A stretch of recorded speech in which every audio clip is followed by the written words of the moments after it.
reportedly saying that people against the president's health care plan, and I quote, have not gotten over the fact that Obama is president of the United States. There's just a misunderstanding, a bias, a prejudice. My next guest says race has nothing to do with it. Star Parker is a syndicated columnist. We invited Congressman Rangel to come on today, but he declined. So, Star, what do you make of that comment? It's pretty in your face.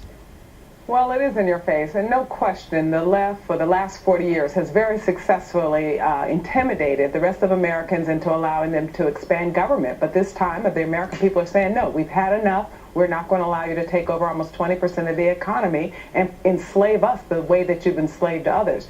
You know, what's really interesting about this, Neil, is that government, expanded government, has already destroyed the black community. These guys are like leeches. They suck blood from both ends. They've already sucked the life out of black America in education policy, in health policy, and Social Security policy, and in jobs. And now they want the rest of society to buy onto this plantation mentality. And what even more unique is that I'm hearing from record numbers of African Americans that are saying enough of this stuff. And the only reason they're not coming out to the tea parties and the town halls is because they're intimidated by the left.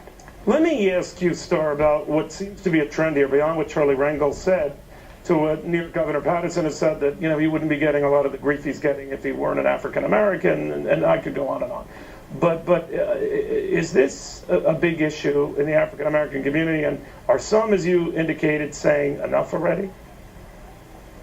Well, what happens oftentimes, you see the big politicians, those that are in power that are African American, always using race. Anytime things do not go their way, they pretend that it's because of their race. And what has happened as a result is the black community is intimidated and quiet because they know that they'll get the wrath of the rest of the leadership of black America if they don't. They'll get the death threats, they'll get the intimidation, perhaps even lose their jobs. So the community sits quiet while they play race, and then the white community normally says, okay, fine, whatever it is that you want to do, just don't call me a racist or a bigot. But not this time. They're not going to do it because these guys that are controlling Washington are frankly evil, and they are taking over every industry in our society, and people are totally fed up. They want freedom. They know what it is to live free in a free country, and they're not going to allow these guys to push them into the corner and say no more freedom for you.